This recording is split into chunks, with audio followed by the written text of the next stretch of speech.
Saudara kekasih, Shalom, puji Tuhan, berjumpa kembali untuk bersama-sama merenungkan sabda Tuhan secara singkat dalam renungan pagi. Kali ini saya ingin mengangkat satu tema, berdiam diri dan menahan diri. Diambil dari Mazmur 37 ayat 7 dan 8, berbunyi demikian. Berdiam dirilah di hadapan Tuhan dan nantikanlah Dia. Jangan marah karena orang yang berhasil dalam hidupnya, karena orang yang melakukan tipu daya. Berhentilah marah dan tinggalkanlah panas hati.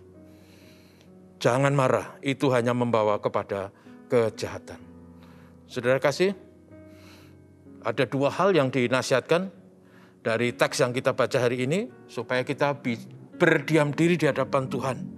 Itu berarti ada waktu untuk menyembah dan mengagumi kuasa dan kasih Tuhan, dan sekaligus juga kita mensyukuri segala kebaikan dan berkat yang Tuhan berikan kepada kita, dan kalau perlu, dan selalu kami merasa perlu untuk mengakui dosa dan kelemahan kita, mohon ampun supaya kita dilayakkan oleh Tuhan.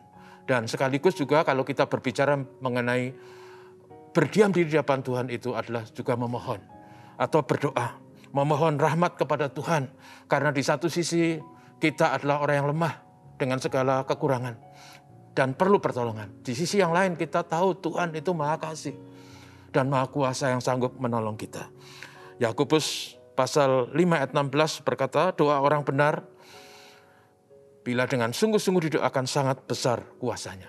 Jadi berdiam diri salah satu aspeknya adalah memohon berkat, rahmat, tuntunan, penyertaan, dan pertolongan Tuhan dalam segala situasi, termasuk di saat-saat kita mengalami kesusahan, kesulitan. Sebagaimana misalnya sekarang kita sedang menghadapi COVID-19. Mohon pertolongan Tuhan supaya kita bisa kuat dan diberi rahmat. Yang kedua, kita dinasihati untuk menahan diri.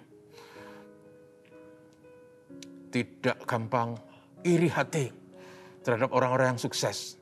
Karena iri hati adalah perilaku tidak terpuji, tanda bahwa kita masih kekanak-kanakan.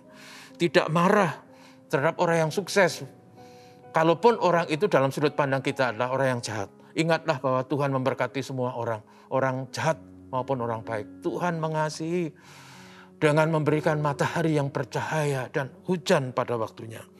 Jadi saudaraku, kita dinasihati untuk tidak gampang emosional. Termasuk misalnya kalau ada ketidakadilan. Tidak usah emosional, menahan diri berarti kita harus sanggup untuk membuat pertimbangan dengan akal budi dan logika. Jadi berdiam diri di hadapan Tuhan, dan yang kedua adalah kita tidak marah terhadap orang yang berlaku tidak baik. Kita harus bisa menahan diri dan memakai pertimbangan dan akal budi, supaya kita tidak terjerumus kepada kebodohan. Salah satu sisi menahan diri juga adalah kita harus rela mengampuni.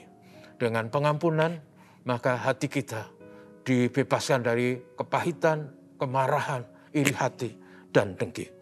Orang yang bisa menahan diri adalah orang yang hebat, karena dia tidak akan gampang menjadi iri hati, tidak akan gampang menjadi marah, dan kemarahan itu selalu berujung pada kebodohan. Itu sebabnya ya Efesus 4 ayat 26 berkata, supaya kalau kita marah, jangan biarkan kemarahan itu sampai matahari terbenam.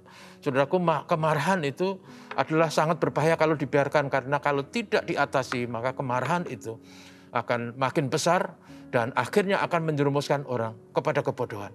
Dan akhirnya menyusahkan hidupnya dan menghilangkan damai sejahtera. Karena melakukan hal-hal yang fatal, yang merugikan diri sendiri dan merugikan orang lain. Itu sebabnya saudaraku, nasihat dari firman Tuhan pagi ini adalah berdiam diri di hadapan Tuhan. Beribadah dan menyembah, tapi juga menahan diri. Karena dengan menahan diri, kita dibebaskan dari kebodohan yang menyusahkan sesama, menyusahkan diri sendiri, dan berujung kepada malapetaka. Tuhan memberkati saudaraku semua. Selamat pagi, mari kita berdoa. Bapa, terpujilah nama-Mu. Terima kasih karena kami sebagai orang percaya selalu dinasihati untuk punya waktu berdiam diri di hadapan-Mu.